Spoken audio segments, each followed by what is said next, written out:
Yep. Good morning and welcome to the Monday Call. I'm Stefan Clark, Chief Client Officer at NZ Funds. There are times when markets move so fast that you can miss it if you briefly look away. Since its low on 27 October, the S&P 500 has risen more than 6%, regaining over half its recent losses. Investors looking to understand the direction from here face significant challenges. The media is replete with negative or even doomsday views from pundits and commentators, and the data is noisy. Yet it's clear the global economy is outperforming even the most optimistic expectations of many. 85% of companies on the S&P 500 have now reported their Q3 results, and blended earnings are up around 4% year on year, revealing surprising strength. At the same time, inflation is declining and central banks in developed economies seem to have finished hiking interest rates as they see light at the end of the tunnel. Why is the optimism missing, we ask? This week, Mark Brooks, Portfolio Manager at NZ Funds, and I will discuss 5 key reasons giving confidence that financial markets are set to resume their upward march at some stage, sooner rather than later. Mark, welcome. Morning. It's great to have you here again. Morning, everyone. When we wrote this on Friday morning, Yep. Friday hadn't closed in the States, so that 6% I mentioned earlier is more Now like sort of 7.5. 7.5%, and so we are heading back up. And last week, not that we invest for the short term, but it is very clear that markets can move very quickly. Take us through, I guess, the last wee while and the broader picture, and then we'll launch into the 5 key reasons and unpack them. Cool. Thanks, Stefan. Yeah, I think it's always, even for those of us who are sort of active in markets, it's always a reminder of how quick markets can change. And it really is that a lot of return, both positive and negative, while saying, can happen in a very short space of time. So, over the last basically 15 days, we saw September and October in markets were challenging. Markets moved lower by about sort of 5% over that period. That has all been reversed and more as an up. In 15 days, you basically had almost a year's return, sort of 7 to 8, almost 8% in US shares in that time frame. So just a reminder, you need to be invested to enjoy that. I thought rather than before we sort of talk about what has happened and how we sort of see the world through those 5 points, I thought it'd be worth doing, well, actually sort of a little bit of history is kind of useful. Because I think if we think about, as per your intro, if we think about sort of this year, most people were expecting recession, certainly in New Zealand and globally. That was sort of the consensus and a pretty challenging outlook. And in many respects, with interest rates high, with central banks still looking to slow economies, growth being muted, better, but muted, and a war out there. There's sort of a lot of noise on the horizon, and we're getting asked questions from clients. Wouldn't it, given all the uncertainty, wouldn't it be better to be in cash? And the short answer is probably over the last year, with the joys of hindsight, probably would have been. And I'll go into some of the broader share market returns later. But I think that sort of just looking back through history is quite instructive at times. And if we go back to New Zealand all the way back in 1991, which was a while ago, but probably still fresh in the mind of some of us. If you think about 1991 at the start of the year or in the sort of first half of the year, what was happening? You had a Gulf War. So the first Gulf War in Iraq was sort of happened in late 1990s, so 91. You had a war going on. It had a really ugly period in terms of New Zealand shares, where in 1990 the New Zealand share market was down close to 40%. You had inflation in 1990, peaked at 7.6%. It was coming down, but in early 91 it was still 4.5%. GDP growth, negative, deeply negative. Q1 in 1991 was minus 2.4%. So you had an economy that was going backwards at a fairly decent rate of knots. And, the flip side of that is life was pretty challenging in terms of, unemployment almost double digits. It did get to double digits during 91, but it's Q1. It started the year at 9.8% and finished over 11, I think. As an interesting aside, that's one reason why I personally ended up doing a master's degree after my bachelor's, is that jobs were hard to find, and it was kind of easier to stay at university. Shows my age, possibly. You just studied really early. Yeah. And against that, cash term deposits were 9 to 10%. So, you had a lot of negatives on the horizon. You had cash looking pretty attractive. And then, again, for those who are around, 1991 was Ruth Richardson, finance minister, in what was sort of deemed the mother of all budgets. So she massively cut government spending and, cut spending on, introduced to user pays and healthcare and all of those sorts of things. So really sort of another strong contractionary force on the economy sort of coming in to what was already a really weak situation. So if there was ever a time probably in New Zealand to sort of run for cash, that might have been it. What was interesting, though, is what happened to the share market over that period. It had been down hard in 1990, as I said. 1991, it was up 25%. 1992, a more muted plus 4%. But then 1993, up 40%. So, whilst cash was attractive, still didn't outweigh being invested in assets over that period of time. And again, a little bit of a broken record, and people would have heard me say this before, but really our role as investment managers and the role of our industry is really to work with people to move them out of that default position, which is cash, and really into assets that have an ability over time, and it is that time issue that's the important one, over time generate returns that are better than cash, and they'll better compound that, and that's how you grow wealth. The other thing, of course, is if you move into cash, so you mentioned earlier that it would have been better, perhaps, to be in cash. You have to have the foresight and the ability and I guess the moral fortitude, if you're nervous in that way, to reinvest in order to get the benefits down the line. And of course, markets move extremely quickly. One, markets move quickly, and two, ultimately, markets are forward-looking, and people look to position for what is happening. So often in the case, I think 1991 was a good example. It was a really ugly outlook in 1991, but why was the share market up? Ultimately, the share market was positioning for what was a better economic scenario in 1992 and 1993. That obviously continued to come through. After all the hard work was done. Correct. Yep. Which is something we'll be touching upon shortly. Okay, so we've got our 5 reasons for optimism in the current environment. The first one is earnings and valuations. Take us through why you believe that this is such a major contributor, and the market, or I guess the less positive pundits and commentators aren't focusing on this.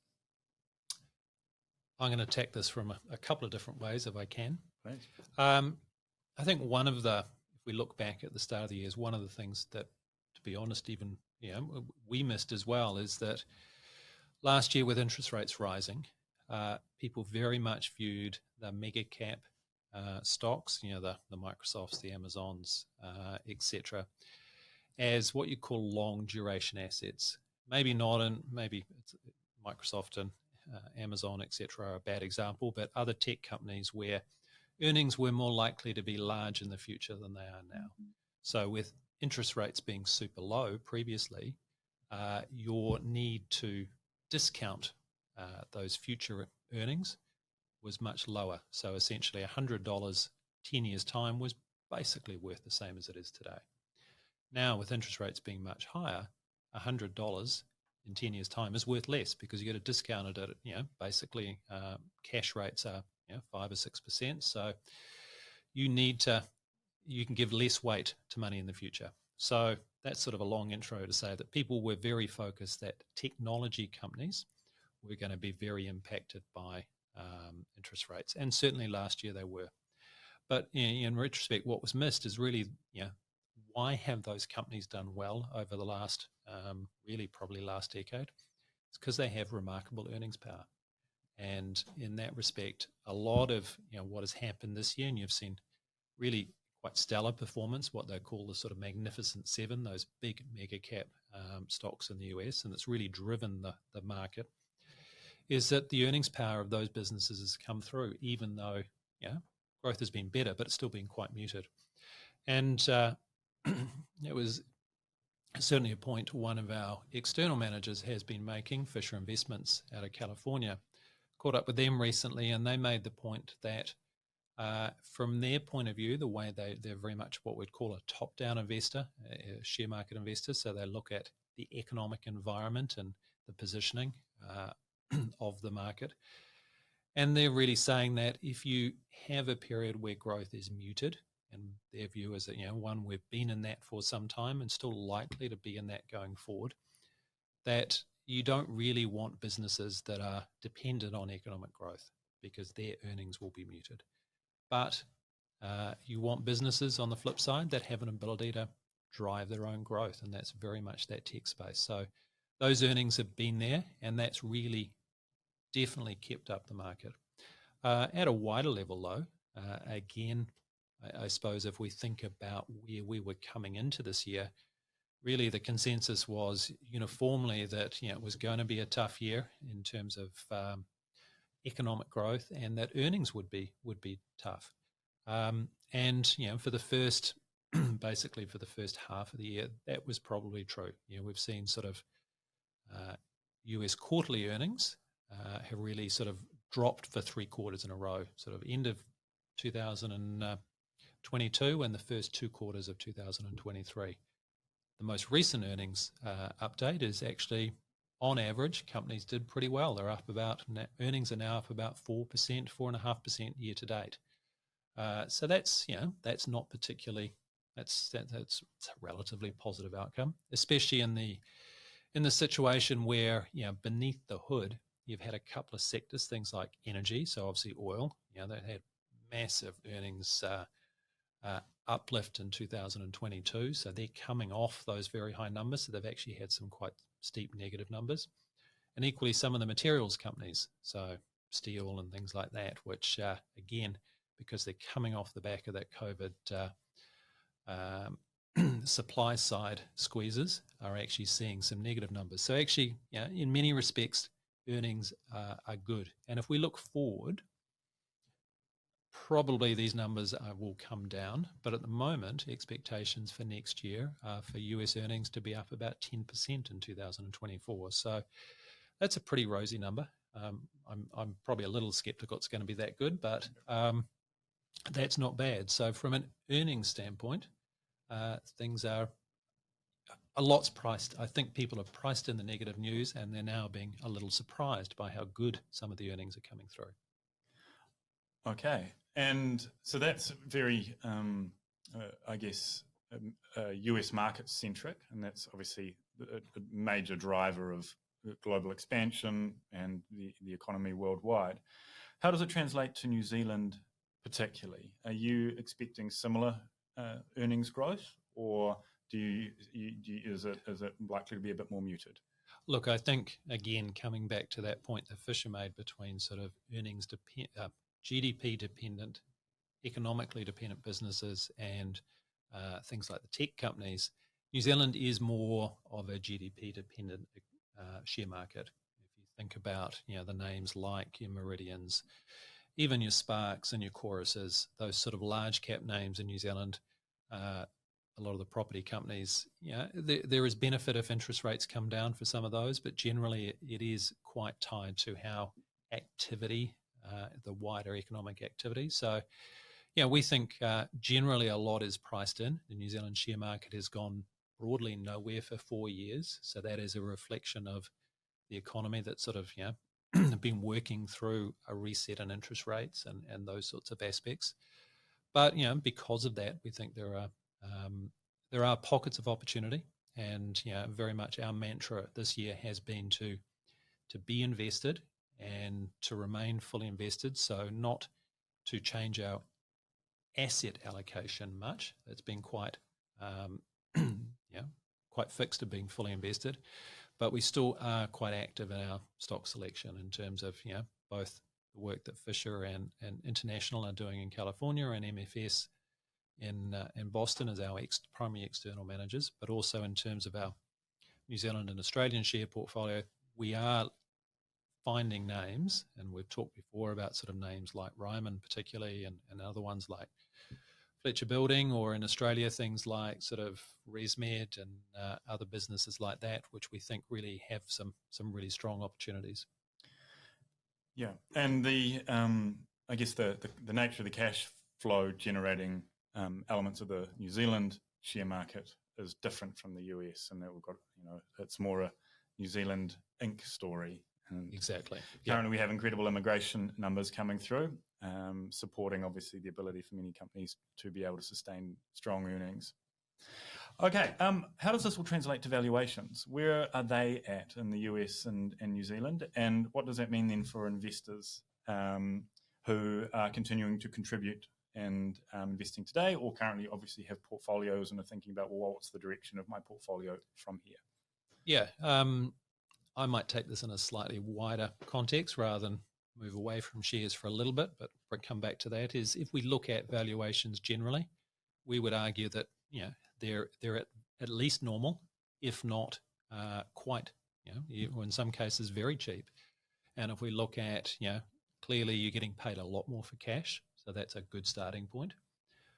In terms of once you move out the the risk spectrum and the maturity spectrum there, if you move into bonds, really you're getting paid the highest amount for bonds that we have basically in 20 years, which is excluding the GFC, which was a period of sort of, massive stress. But we haven't been paid sort of, 6-7% for bonds for, really since the late 1990s.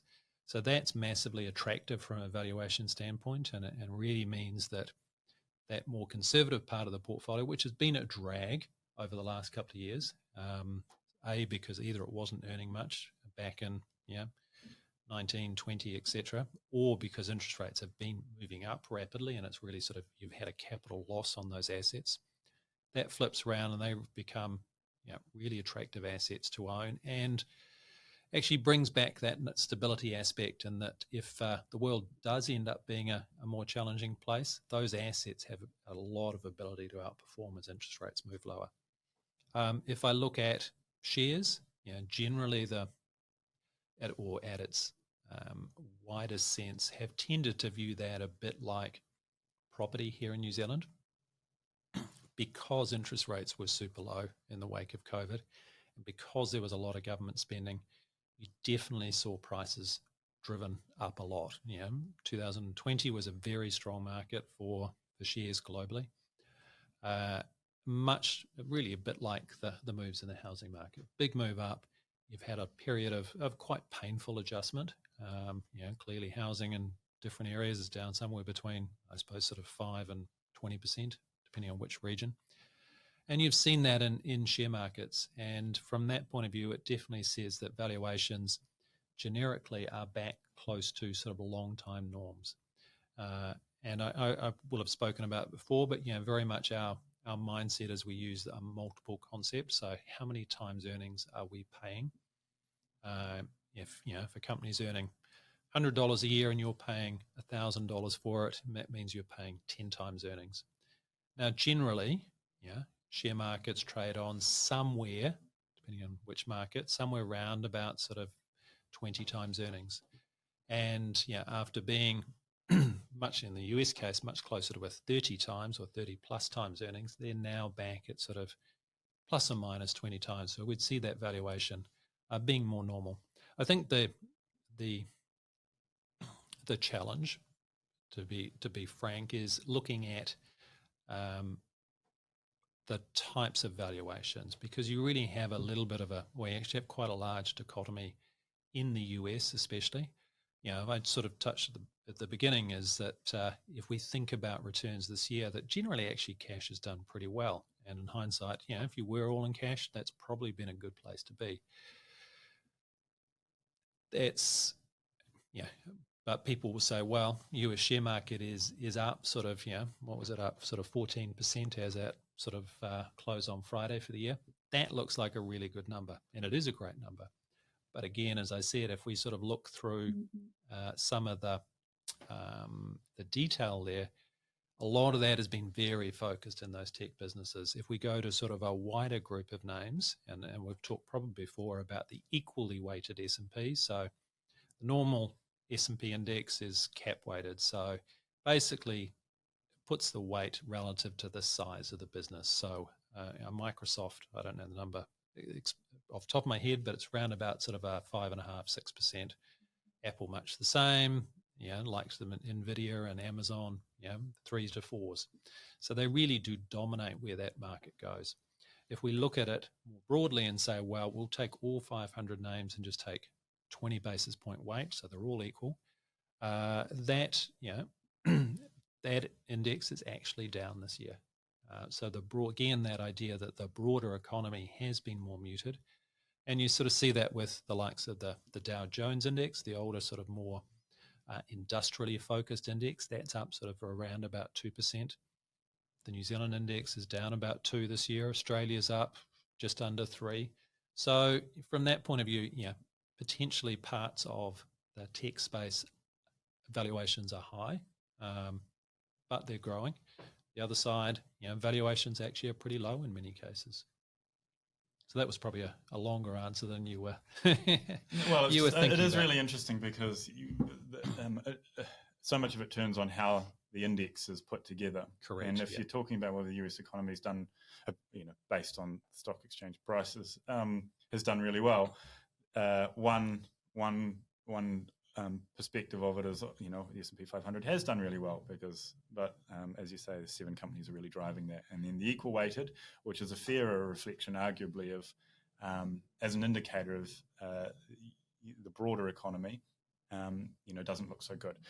So as a portfolio manager, you need to, you want to be part of the growth, but you also need to be really balanced in how you invest your capital. Yeah, and that can be a discussion point with clients is, we hold a balanced portfolio even in the growth space. There are, significant allocations to New Zealand and Australia, which, broadly that's a market that's gone sideways for 4 years. We have allocations to global shares. Parts of the US share market have done very well. Other parts of, global shares have been more muted. Okay, so our second reason for optimism is declining inflation. And Goldman's came out on Friday, I think it was, with a phrase, the hard part is over. Inflation is now running at about core inflation, which strips out oil and a bunch of other more cyclical components, has moved from 6 to 3% in the US. And their view is that it's going to stay a little bit elevated, but it's heading in the right direction. And it's setting the stage for ultimately rates to start coming down again. Take us through your perspective on this and what that means for us as investors in New Zealand and other economies outside of the US. Yeah, I think broadly our view is not wildly different from that one that Goldman's is talking about. Is that what has been, I suppose, actually quite remarkable, or not remarkable, but really interesting this year is that actually you have seen that fairly consistent move down in inflation off the peaks across the sort of Western global economies that saw that inflation impulse. And Goldman's made the point, if you look at those economies that experienced a high inflation impulse, basically in September, the 3-month rolling inflation, so sort of where we are in a much shorter space of time, had a sort of a 3% number on it. So very much that's back close to or broadly near the bands that central banks are looking for. So that's why they're sort of saying, a lot of the hard work's been done. They've definitely got on top of it. And I think the positive, as we've sort of touched on before, that we spoke with, was it Jared from Kiwi Bank a couple of weeks ago. The fact that those headline numbers are coming down. In New Zealand, we're probably likely to see a headline CPI with a 4 on the front by the end of the year. Might be high 4s, but it'll still have a 4 on the front. Definitely means that, I think the chance of that inflation becoming embedded has definitely diminished. And I think central banks globally will be really comfortable and happy about that.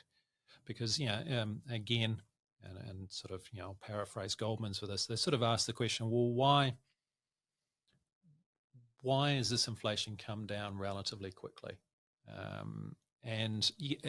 But at the same time, we've actually still had growth that's been better than expected. And the point they make is that typically inflation actually comes out of truly overheated economies, just too much demand happening across a wide range of parts of the economy. Yeah, definitely we had too much demand, but it was maybe not overheated. It was more really that supply. It was sort of the trying to get through the squeeze point. And the flip side is as supply has sort of opened up, we've definitely had that relief, and you've had that sort of valve, I suppose. The air's moved out of it more quickly than people have expected. At the same time, you've had things like the service economy coming back and other aspects actually sort of helping growth along. So you haven't had sort of probably the same degree of broad-based, even though inflation seemed quite broad-based, it wasn't embedded to the same degree. So that does make us pretty optimistic. I think, again, we've spoken a number of times that we think there are reasons for inflation to remain more elevated. We're not likely to see the sort of 0 to 1% number that we did sort of during the early 2000s. And really that comes back to I suppose ultimately the spending that's going on globally, either through the sort of deglobalization process, people bringing activity closer to home in a similar way, the climate change initiatives, people spending money to bolster the electricity system and find new ways of generating electricity. And the last one is really that government expenditure. There is, across Western nations, there is still decent amounts of government expenditure. It's not like sort of 91 and Ruth Richardson. We're not seeing a contracting in government. Basically, governments typically are expanding still. And especially in the case of the US, they're running a 6 to even 7% budget deficit. So that's a lot of money coming in, which ultimately will be, I think a lot of that's getting invested for things like that sort of climate change, etc. So that creates just a degree of activity, which I think will keep inflation more elevated, not high, but more elevated. And that's not such a bad thing necessarily. There's always talk of significant underinvestment in infrastructure across Western economies. New Zealand government's no different from the others. The continuous promises to solve for that, which will bring with it significant continued spending. The other thing is just interesting point you raise about it being continuing to be somewhat embedded, but not to the extent perhaps some originally were thinking. Employment numbers are still really strong, aren't they? And so suggesting that that kind of wage growth still has a bit to play out. Yes. I think probably the biggest challenge, certainly for markets going forward, is what happens to employment growth. Typically, and again, this is a very US-centric comment, but the US economy, by the nature of the way it's set up, is it is easier to hire and fire people in the US. So they tend to, that unemployment number tends to be more elastic than what we see here. And in that sense, one of the typical challenges is once unemployment starts to rise in the US, often it can see quite a big jump at different points. And I think if we do see that going forward, actually in the short term, employment numbers have been remarkably strong in the US. But if we did see that going forward and unemployment started moving up quite rapidly, that is something I think that would weigh on the market in the short term. But coming back to the wage aspect, I think both that factor and here in New Zealand, really the immigration, which you touched on, have definitely put a bit of a lid on that sort of wage inflation that was ultimately starting to pick up at a bit of steam. You've generally seen across different areas, the switch rate, people switching jobs, has fallen quite a lot. And in New Zealand, because of the population growth that we've seen from immigration, it's definitely meant that employers have been able to fill job vacancies they've had. So, definitely, going back through the surveys out there, really, the number one issue facing businesses this time last year and had been for a long period of time was difficulty of finding staff. Now it's more about demand and saying, well, actually, where's my next dollar coming from in terms of things I'm selling? But I've actually got enough employees on board and I'm happy with that. So that's sort of the unknown and something we're watching pretty closely going forward. Brilliant. The third of our reasons to be optimistic is accelerating technological advancement and what that means for productivity. A couple of elements to this. Tell me when you think about that, what does it mean for you? And you've touched on obviously the big seven in the US. That's part of that. Where's it coming from? I might take it a little bit of a tangent back to your point about investment, and one of the challenges I think probably, and hopefully one of the positives that comes out of this general sort of government spending is that we will see more investment in, in New Zealand's case, in actually just moving things around and be able to sort of businesses be able to do things easier, because that makes their ability makes them more productive, which is good for the economy. And I think ultimately, if we look at productivity and try and rephrase it, it is that issue is trying to make things easier so you can do more. And the clear focus at the moment is artificial intelligence and AI, and sort of that sort of has been coming for a long time, but sort of burst onto the scene in terms of share markets anyway, with a real focus in terms of some of the very what's the right word? Some of the very computationally challenging artificial intelligence that has really driven demand for things like the computer chips that NVIDIA makes, that's able to do this at speed and just able to drive that business. But ultimately, if we step back, I think what is interesting about AI, and I'd probably use it in a wider sense, things like general machine learning, is that ability to do things faster and better. And what does make us pretty excited about it is not necessarily the very pointy-headed, for want of a better word, artificial intelligence roles. It's probably the breadth of it. And, as an example, something here, often a lot of New Zealand's exports have sort of missed out on some of the technology side because it's not as applicable to, rural New Zealand or things like that. But if you look at, say, the kiwi fruit industry, you now have a situation that, most kiwi fruit orchards would have, I'm going to guess, maybe 1 million individual kiwi fruit on the vine at some point in time. And it's really hard to work out how big your crop is. People have gone around and basically counted square meters of how many fruit are in that. Now you can drive along with a 4x4 with cameras, and they count them, and they use machine learning to actually count them, and you can get much better numbers and very, very quickly.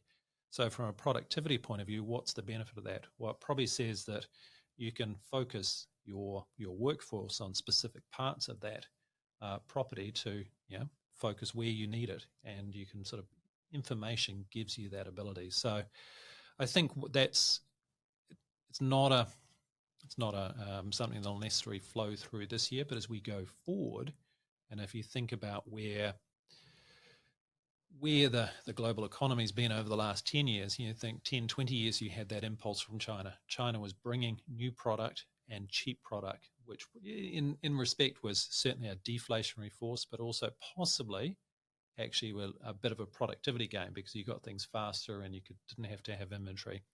Now, China's not going to do that to the same degree. They're not as cheap as they were, and there's this deglobalization process. But potentially, artificial intelligence offers that opportunity to actually expand across industries and more broadly than we expect, and just at the margin make people's jobs faster and easier. I read yesterday a synopsis of a study that Harvard did in relation to productivity benefits from AI.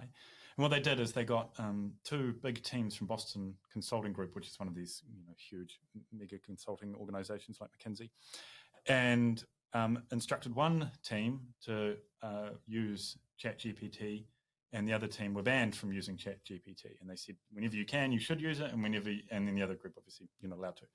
And they measured their output over a period and concluded that the team that was using it was 30 to 40% more efficient and more productive in terms of their ultimate output over the period, just by accessing information faster and being able to produce data more quickly. And they concluded that that's huge, but it doesn't supplant a person. It enhances the person, because some of the data is not good, as we all know, and it always needs to be analysed and sort of repackaged in a way that is appropriate for the particular task. But I haven't seen people putting numbers on it so clearly before, and from such a reputable organisation, it was obviously getting quite a lot of interest, that particular article. The other thing that just related to this is chip prices. AI and machine learning and all of that has a huge amount, or requires a huge amount of computational power. And my understanding is that the price of chips just keeps getting cheaper and cheaper. And now there's new advancements. I believe Canon is a big chip manufacturer. They've just come out with a new tool that they think is going to heavily reduce the price of producing chips. And then, of course, NVIDIA and Taiwan Semiconductors and so forth. There's a lot of investment going in there. That is, I guess, one of the foundational pieces to that next step up in productivity. Yeah, definitely that technology's scale and being able to sort of broaden at the moment, the very, again, use that term, sort of pointy-headed, the chat GPTs, et cetera, require very specialized NVIDIA chips, and NVIDIA seems to be we've talked about it on different podcasts, one of those businesses that is kind of, fully integrated across the AI spectrum. They make the chips, they have the software that, utilizes bringing those chips together. But increasingly, that's going to expand across the chip industry. And I think from that point of view, it does seem that at the moment they're very clear winners and losers, but actually the cycle in that semiconductor industry is relatively early in the cycle, and there's quite a lot of opportunity for it to broaden out. So from that point, it's we do think it's a positive out there. Great. Okay, so number 4 on our list of reasons to feel optimistic in the current climate is the strength of the consumer. And we have the US consumer is obviously one, but there are other markets that have huge population bases, India, China, who are also, over the long run, growing in their wealth and their desire to consume. How do you think that influences the outlook for, I guess, global economic growth?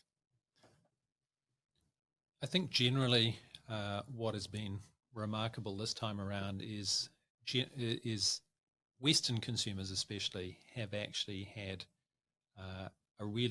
been in a really strong position, and that's come through a couple of different ways. One, because of actually, again, probably because a lot of the government subsidies and actions, consumers came through COVID with very strong balance sheets. People had a lot of cash in their bank accounts, basically. So that meant they were pretty resilient to the what was happening in terms of the inflation that they were seeing and the increased costs actually in terms of things like mortgage rates, etc. At the same time, you've had certainly in places like New Zealand and the US, actually we talked about sort of wage inflation. You've actually had that wage inflation and employment growth come through. So individually, there's clearly been stresses in places, but actually, say somewhere like New Zealand, we've had household income growth has been running at around about 10% per annum. So, the consumer has maybe not been happy, but at an aggregate level has been there to actually sustain a lot of activity. And ultimately, Western economies are 60 to 70% consumption, basically consumer based. So if that consumption is happening, then economic activity continues. Somewhere like China is challenging, I think, is the short answer. On one hand, you have this immense savings base, because there's not the same social infrastructure that we have here in terms of unemployment benefits, etc. People traditionally have saved a lot. Being locked down, having much longer lockdown than Western countries, those savings rates have really exploded. So they are sitting on this vast war chest of consumer savings. On the flip side, though, you have an economy there that is struggling to grow. They do have housing issues in terms of there is a readjustment in terms of their property market going on, and people don't have a lot of faith that their traditional way of investing, which is into property in the case of China, is going to be a long-term solution. So that activity is slow. You also have larger forces like demographics. Their population is declining in size. The birth rate is not at a replacement level. So, again, coming back to New Zealand, we've seen population growth this year of close to 2%. That's really helpful to get the wider economy to grow. In the case of China, if their population is declining, that becomes a drag on that economy. So, there are reasons why consumption should be positive, but at the same time, there's some bigger structural factors. So that's a sort of a, probably a to be decided situation. The interesting one there, which we haven't touched on about inflation, is China historically has exported inflation just because goods would, they made goods cheaper than other places. So people substituted away from higher cost places back to China. At the moment, Chinese inflation is non-existent because of that sort of,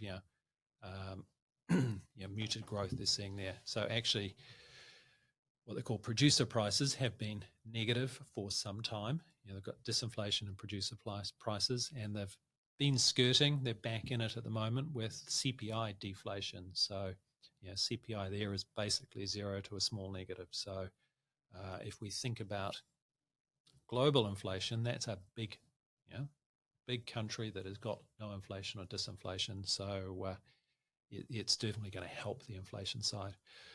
India sort of is really the opposite in the sense that that population continues to grow fast, and they are consuming more. They are bringing, they are parts of that economy are very highly educated. Certainly, productivity things like AI will help that space a lot. I think as they sort of probably gives them an ability to expand their capabilities. Maybe even things as simple as sort of call centers, etc. They'll just do more, and they've got the volume of people to do that. So that's a hard one to invest in, but it's definitely a market that will demand product going forward. Fantastic. And number 5, the final, is what we've classed as the Fed put. Interest rates are higher now, and policymakers and central banks worldwide have more tools in their toolkit, from learnings post GFC, and also having to deal with recent events such as Silicon Valley Bank. Take us through what the central banks can do if things were to become shaky again. Yeah, I think this is probably something which certainly the general media has not focused on, but we've been through this transition process where we've come from very low, exceptionally low rates to more normal rates, and excuse me, what might be, and again, this may be an issue that we find over time, but if we go back to prior to the GFC, we had interest rates like at these levels, and the economy, worked happily. Things went along as normal. We got used to very low interest rates. It's been a painful process for interest rates to move up, and that's still working its way through the economy. But it's highly likely, I think, that the economy will actually become more used to these rates and will continue to function pretty normally with these rates. If we go back to the discussion of the Fed put, though, a lot of the activity in the 2000s and really starting with the GFC, is that because inflation was low, the Fed always, and even the Reserve Bank here, Adrian Orr, etc., always had an ability, if they were concerned about growth and activity, to essentially take their foot off the brake and, in fact, even push the accelerator a bit by cutting interest rates. And they were generally pretty quick to do that. Sorry, I should have brought some water. And they were generally pretty quick to do that. Over the last 2 years, there's been with interest rates moving up to combat inflation and with concerns over inflation, it's really the mindset has been that actually, if the economy moves into recession, the Fed won't help us out. There won't be a Fed put because they're worried about inflation. They need to get that under control. Given we're seeing inflation come back and behave in a friendly manner, for want of a better word, and with interest rates at the highest level basically in 20 years, it does suggest that if we're wrong and the world becomes a more negative place, that actually the bright light there is it's easy for central banks to go, well, actually 5.5% cash rates are not needed. The economy is slowing faster than we expected. We're going to cut interest rates. And that'll be that sort of positive, for want of a better word, steroid boost for the economy, for markets, that it will actually go, right, yes, the economy is slowing, but we think things are going to be better going forward. So in some respects, a little bit of the best of both worlds. So I think, and again, coming back to that sort of question of valuations, that process, if we did find activity or economic activity was slowing more than expected, that would probably be a bit challenging for share markets in the short term. It's really good for interest rate markets in the sense that they will increasingly start to price in things like that sort of, central banks cutting rates. That'll be good for interest rates. So that's a positive on that side of the portfolio. And then when that actual interest rate cut comes, you would expect share markets to respond positively. So for the first time in probably a couple of years, we actually have an ability where central banks can respond. The market will expect that central banks have an ability to respond positively to poor economic news rather than kind of wanting the poor economic news to get inflation under control. So, when interest rates are so low, they don't have any tools there, right? You can't go from zero to, well, you can, but it's not very advisable to go negative, for example. Yep. And I think, again, sorry, it probably gets a little technical, but if we go back through the 2000s, a lot of the times inflation was always under their target. So they had the luxury to say, well, yes, if we've been raising rates, inflation's still below target, and if we've got any concern, we'll come off the brake really quickly. Here, we're probably not quite at that degree of responsiveness, but we're definitely seeing positive trends in inflation. And I think if you saw something which would actually increase that disinflationary force, i.e. slowing growth, central banks would respond pretty quickly again, I think. Fantastic. Okay, so to wrap it up, those are the five. We've got earnings and valuations and where they're currently at. We've got inflation continuing to decline, technological advancement and the impact that has on productivity, strength of the consumer, particularly the US and India, with China obviously facing some challenges, and the Fed put. Collectively, five reasons to be optimistic in an environment where many feel that isn't the case. One thing I just wanted to, before we wrap up, you have been on the road with some advisors recently, and you're talking with how they're interacting with their clients. Clients, from time to time come and they're concerned, they've read something, they feel like the environment is changing in an adverse way. What do you say to those advisors and how they should, or what tips would you give in engaging with clients in those moments? Sure. I think in some respects it comes back to the intro and sort of the example of 1991 in that if you're seeing negative returns in markets, often that's pricing in what is happening now or what has happened. Markets by definition are forward-looking, and that is their their ability is to drive returns as we go forward. And I think, there are always challenges on the horizon. As we saw in 1991, there were lots of challenges and the share markets worked their way through it. But, and I'll be the broken record, at times like this, it's about stepping back and trying to take two aspects to it. One, what are we trying to do?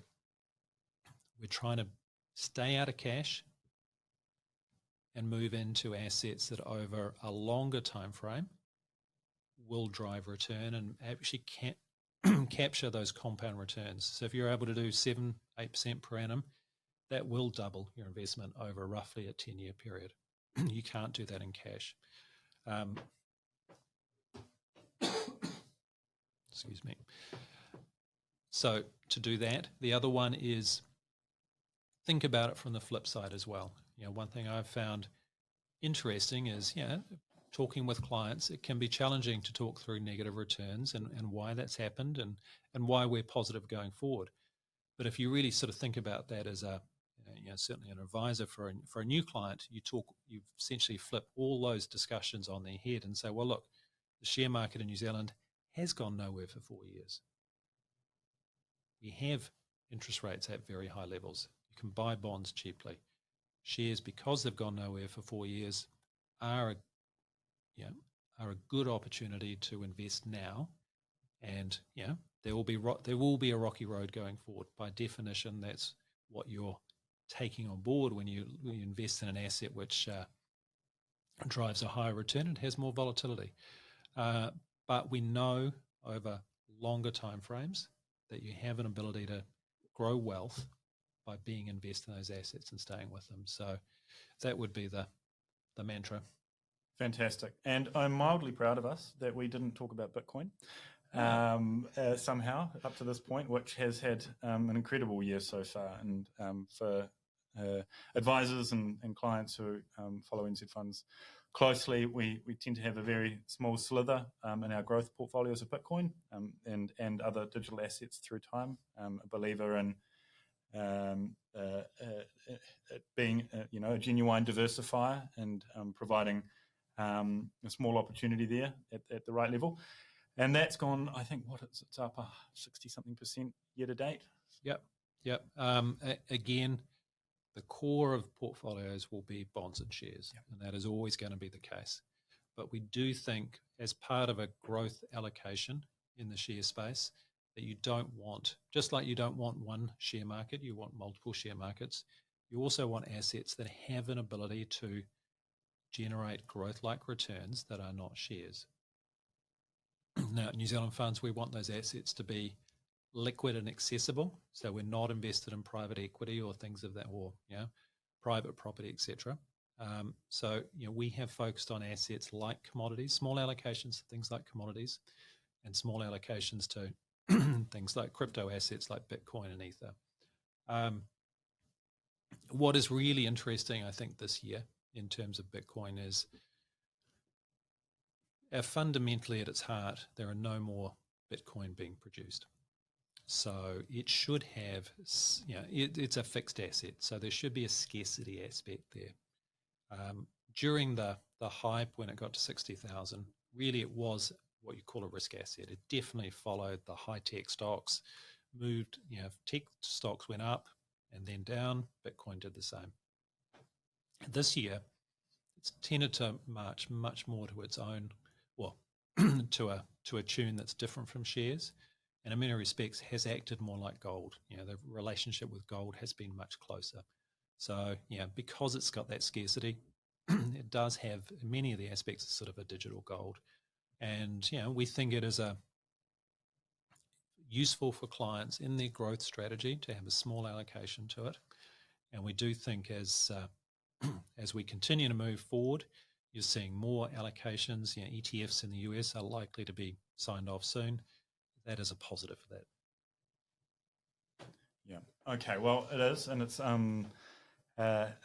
moving from, I guess, as a asset class, it's moving from socially considered to be a bit fruity to being very institutionalized now, and major clearinghouses and brokers and so forth are trading in it. So, and now we've got BlackRock and Grayscale also looking to issue ETFs, which we think will help it move to the next phase in its broader acceptance, and of course, increased demand for the asset.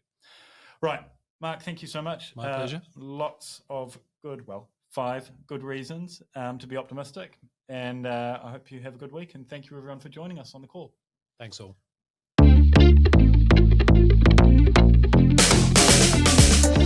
This has been the Monday Call, brought to you by NZ Funds. New Zealand Funds Management Limited is the issuer of the NZ Funds KiwiSaver scheme, the NZ Funds Managed Superannuation Service, the NZ Funds Advice Portfolio Service, the NZ Funds Wealth Builder, and NZ Funds Income Generator. A product disclosure statement for each is available at nzfunds.co.nz. Past performance is not necessarily an indicator of future returns.